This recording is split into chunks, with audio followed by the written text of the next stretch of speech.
Welcome to Building Foundations for Education, a presentation by the Education Foundation of Indian River County.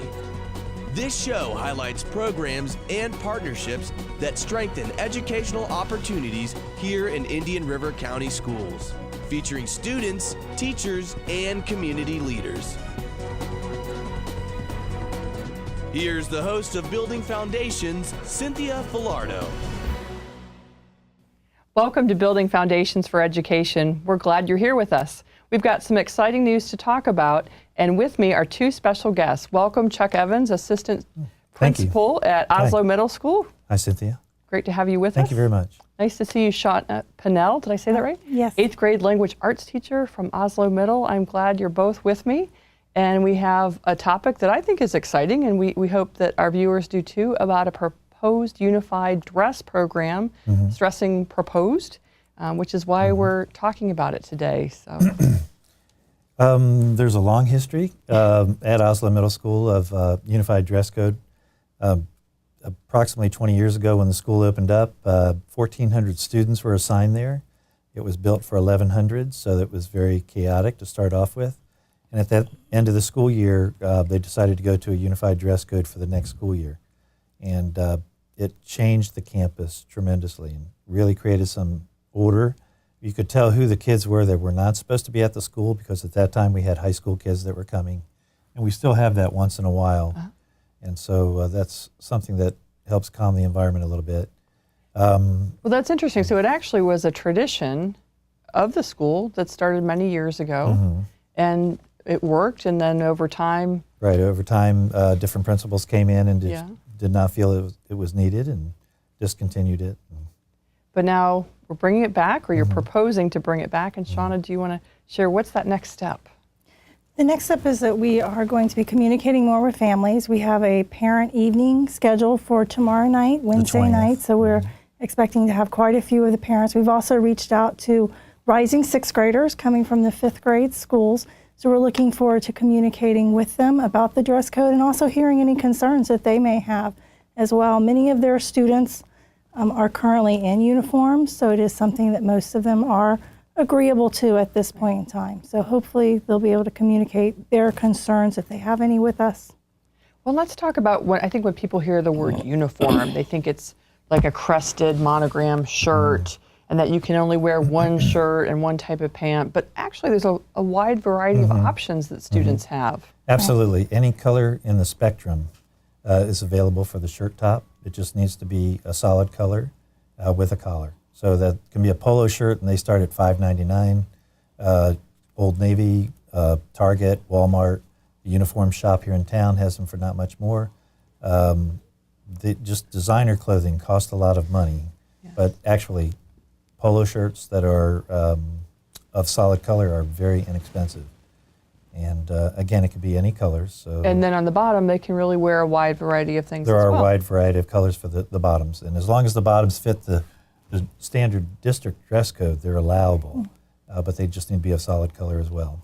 Okay, great. And if I could just interject, we wanted to make sure, because we do understand that sometimes students move in the middle of the term, that therefore they could continue to wear those clothes at other schools, as well as just their normal personal life. So that was important, not to have them kind of logoed all the time. Yeah, we're as not well. going to logo ours either. I mean, parents may if they wish to, but ours do not need to be logoed. So again, they can wear it on Saturday and Sunday as well. Right. So after school. So before solid school. colored collared shirt. Collared, polo, or Oxford. And it then, actually mirrors the dress code from Storm Grove Middle School. So let's talk about that a little bit. On our website, the Oslo Middle School website, if you go to the Oslo website, you'll see the unified or the proposed unified dress code policy. And if you look to the Storm Grove policy, you'll see some differences. They have specific colors that they want for the tops. They have a different thing about backpacks. They have lockers that they use there.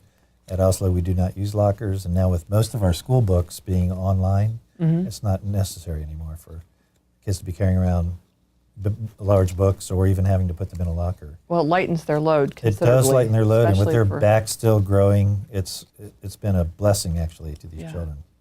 But there's a bigger reason. I mean, yes, the students look sharp and they have choices. but there's a bigger reason, and that's really why it's being proposed.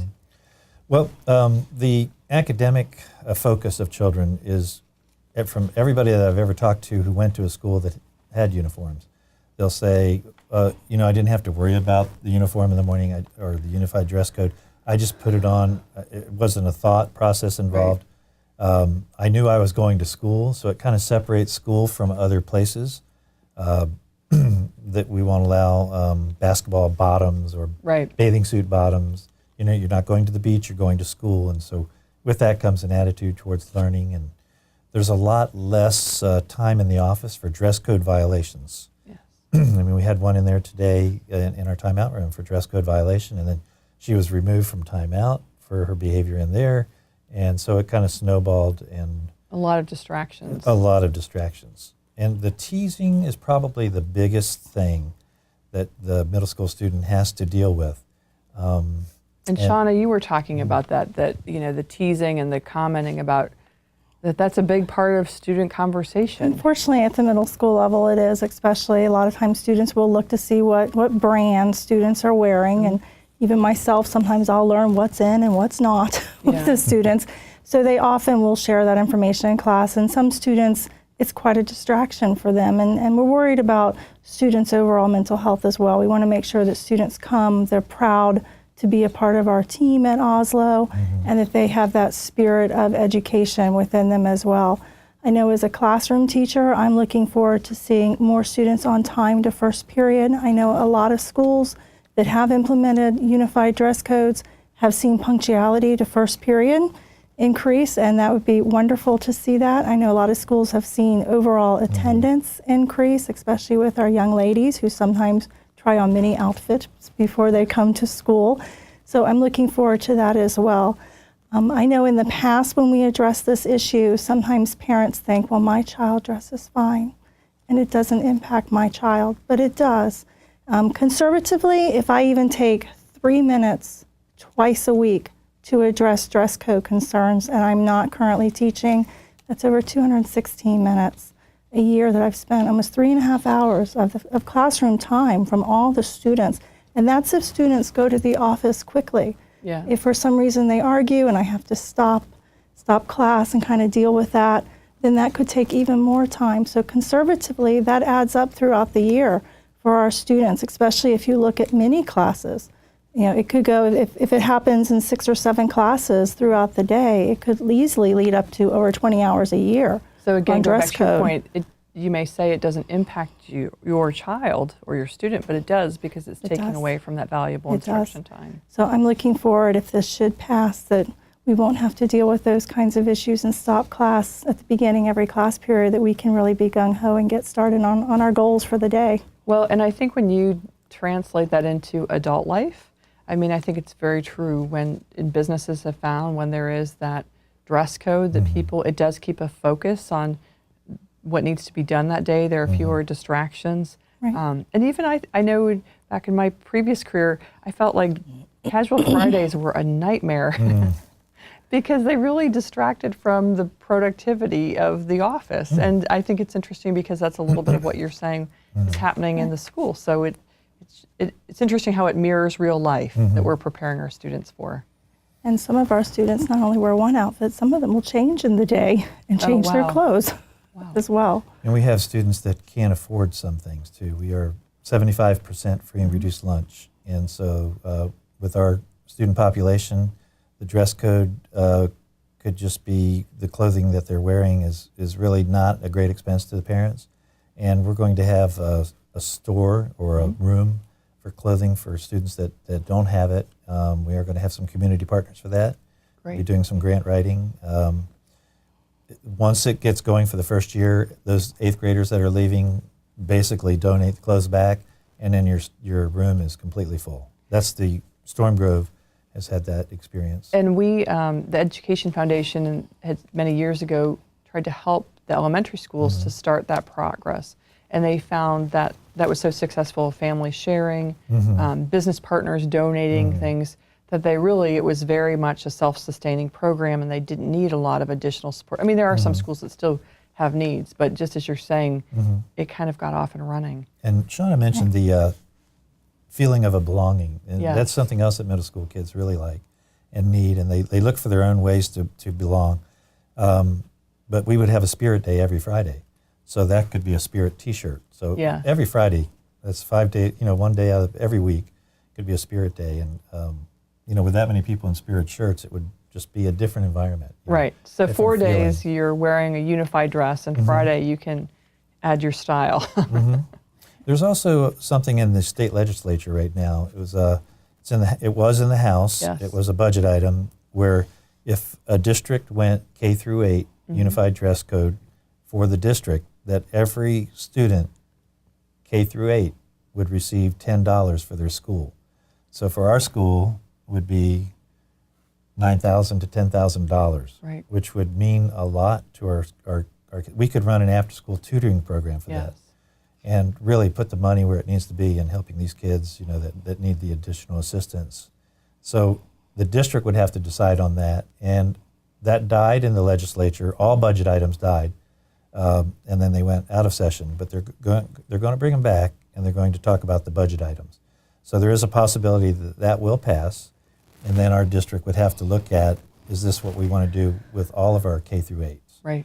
And so eventually we'll probably go there, and this is just an early step. Right. So we've been talking about Oslo Middle School's proposed, should I repeat that, proposed unified dress program, which the hope is it will really increase learning gains by having students be very focused, reduce the amount of class time that's being interrupted with referrals, behavioral issues and other things, and maybe also advance student pride, or school pride. Yes. If I could just interject, another area is safety concern. We're very concerned about any trespassers coming on our campus, and by having a unified dress, it would enable us very quickly, not only staff, to recognize a person who doesn't work for us and isn't in unified dress, because many of our students are tall as some adults that come on campus, but also we would teach the students as well to be aware of anybody not in dress that doesn't work, so that they also can be alert of any safety conditions as people come onto our campus. So we feel that's important as well. That's great. So now the timeline, I know you have a meeting tomorrow, and this will continue to air before the school actually votes. So what's that timeline? Well, I'll start with the timeline of May 5th. We had a meeting of the School Advisory Council, and they approved the initiative. The majority vote approved it. And on May 6th, our 5th grade orientation night. So all our 5th grade parents that were moving their child to 6th grade next year who wished to come out came to the school, and that was also brought up at that time. The 6th and 7th grade students, parents have been called.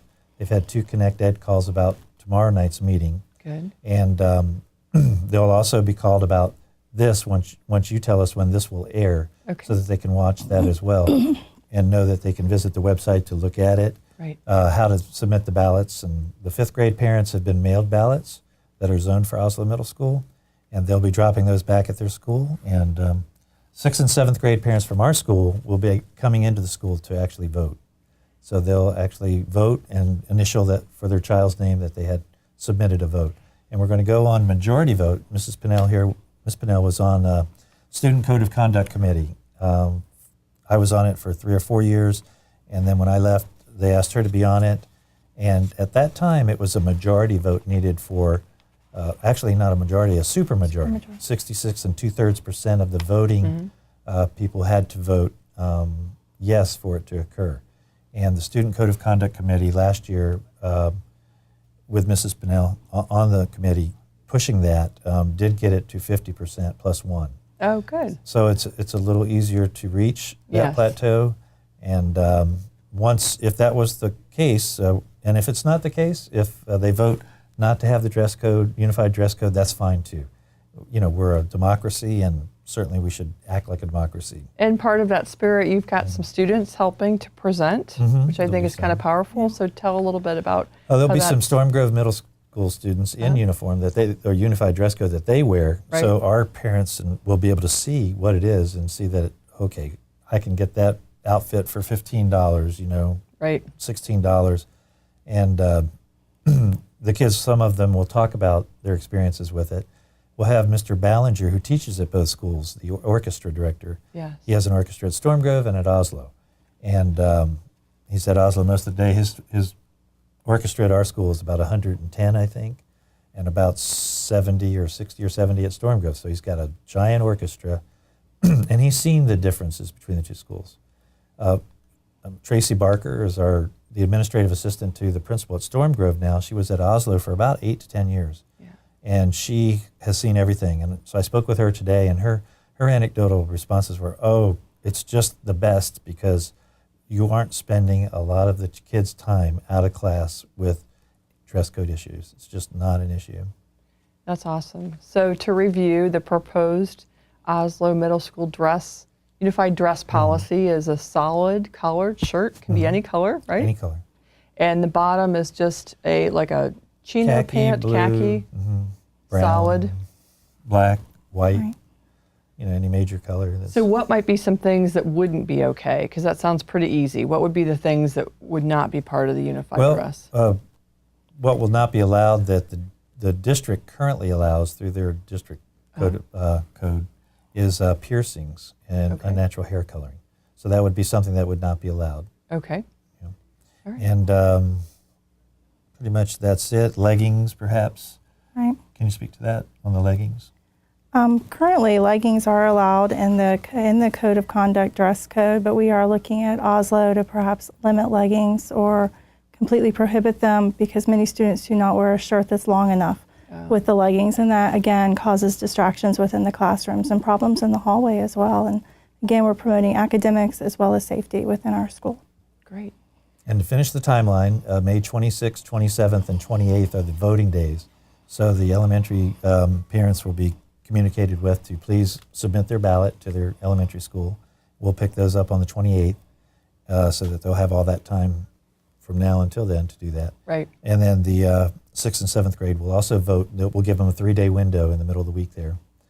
So 26th, 27th, and 28th. Super. So then we'll have you back and we can hear what happens or what the outcome is. That's great.